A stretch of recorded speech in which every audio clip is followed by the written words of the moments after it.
anh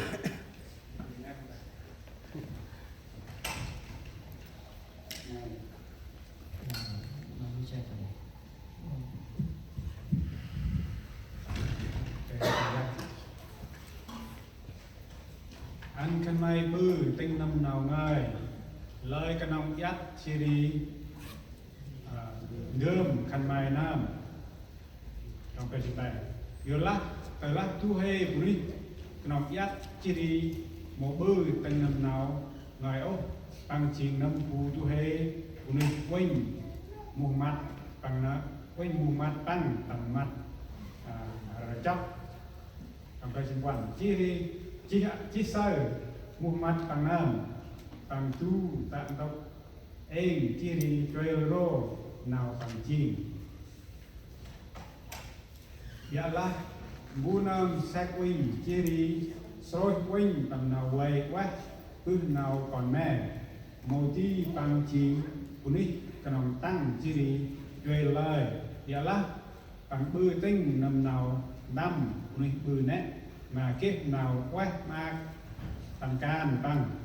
tăng cái gì bảo thế là tu hay nên bằng chim buri cho chỉ đi bằng mồ răng giặt bằng giờ là bằng đường nuôi năm bằng nơm nào cho buri nè chim đường tiền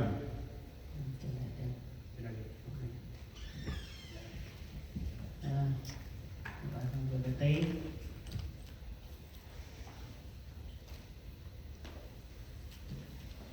lo là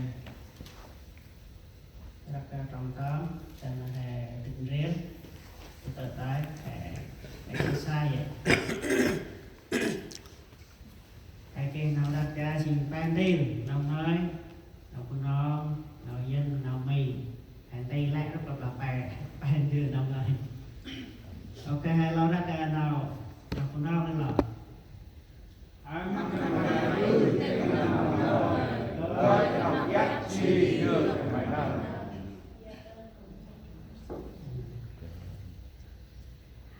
hãy làm theo lời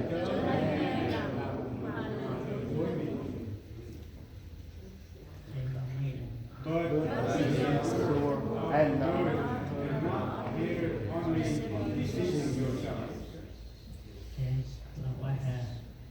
ông nói chỉ đi buông chó chỉ đi hai cửa tay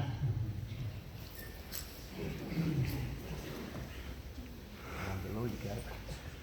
ngon lắm hả vừa đã đây mà ngoài cái phố ăn cái cột em làm hai uống chỉ đi đến sớm Nhật Bản trend hai uống chỉ đi vuốt chỉ vuốt hai uống ra trên mình dắt chỉ đi tình bư dắt chỉ đi tình bư chỉ là đề tài hôm nay là nghe và làm theo chỉ là nào hai uống riêng đi riêng tầm trung chất giá cơ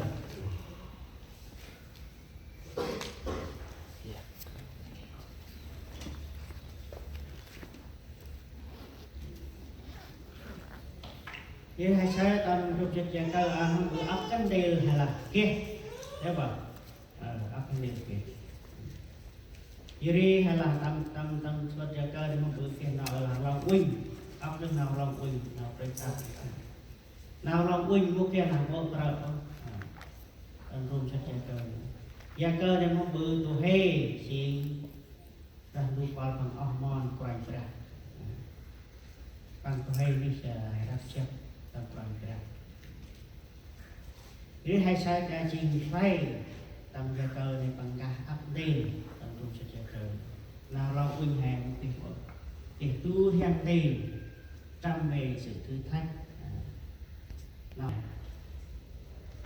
ôi thằng bên ngoài vô lát ta là tu hề phụ linh cái lòng yết chỉ đi mô tình năm nào ngoài ốc bằng chỉ năm phú tu hề phụ linh huynh một mặt bằng tạo một mặt trọng như hai sai hai nhân tầm rung chất gia cơ đó là hai cái nông hãy yết đường hai một cái tình bư nào ta dùng ngoài chỉ nông phu hay bao mặt hay mặt chọc hay là tầm mặt na này tầm mặt na nó cái thể hay cỡ ghe hay quên này là qua được là hai lúc ở kia này hai muốn cái bên đàn hai muốn cái nào được nào phần đua tầm gan này cái đây còn tớ là hai hồng chuột nào phần đua hai học hai phút tầm mặt chọc hay sai rồi tớ là hai lời nào phần đua hai hồng quên nhở hai hồng sao hai hồng sao tao hai hồng sao đúng không bự chỉ hai hàng rau này nào hai đi tay nào tay này đồ hai hồng thịt nào chỉ đó hai sai tớ là hai dắt trương hai một tay bự chỉ mà bự và chỉ trương tiền các ông nâu hai là cái ông con này là ông con thấy con mày xong tay chè xong tay hình như chè mấy và là trương vậy là con ngô bự mầm chim nên là mồi chỉ ông nâu hai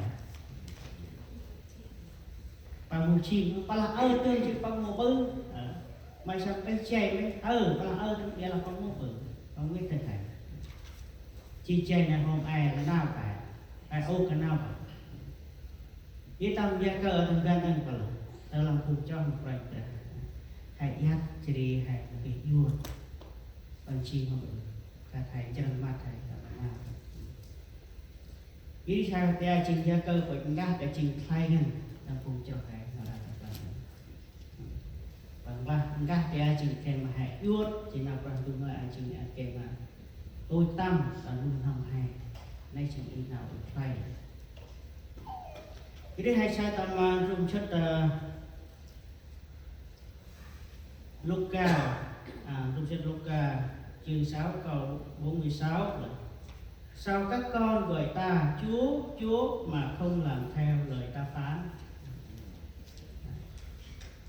Dưới đây hai sai là món Giêsu tên Giêsu gọi là món được ra Giêsu đã thành bằng bư thành bằng mô tô qua trước rằng gì nó đã hay qua rằng gì con đi hay là qua rằng gì qua trường con đi hay là kết nối lắm rằng gì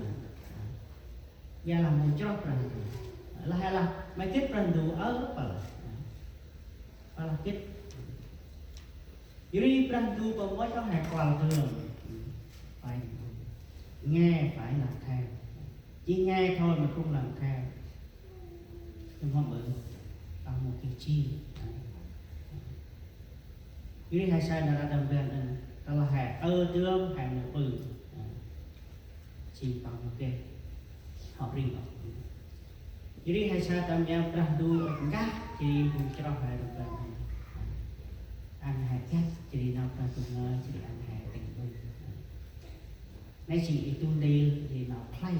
hãy cho mà play ra nào mi thằng dân này nào mi và là thằng này thằng dân là nào dân này but why do you call me Lord and not do the thing which I say you đi hai thức chia thằng nọ để mà hai qua phải ra hai tiếp phải ra đây là hai thành bư răng đu chi đòi hỏi dạ phải thành bư đó là kết răng đu hai thành bư nó thành bư ở đâu lại đưa vào đây bản tam hai phải yêu đưa bản tam hai tầm rong đấy bởi tầm ngáp lại tầm ra tầm xoài rong on nô thành mày bự quan mà on nô thành mày thì hai nó bự mỗi có bự nào rồi ôi chỉ bự chỉ nằm hết cái tập tư là luôn tập tư thằng này sát tập tư thằng này được qua thì tập tư dưới đây hai sai cái khai lên tầm rung chất lúc ở gần thành bằng ca ra tụi ga chỉ cùng cho phải nàng tu chỉ hai hôm lắm nàng tu khăn bằng mình đưa khăn bằng bự chỉ là ta cần làm một kiểu vắt có thể khi mà hai vùng trong nó bự bằng cái trẻ quay bằng cái trẻ chỉ anh nàng tu dưới đây hai sai khai đó là hai đưa pháp nào cần tu đem à làm hai chỉ quay tầm hai cái mình nằm mát bên kia bảo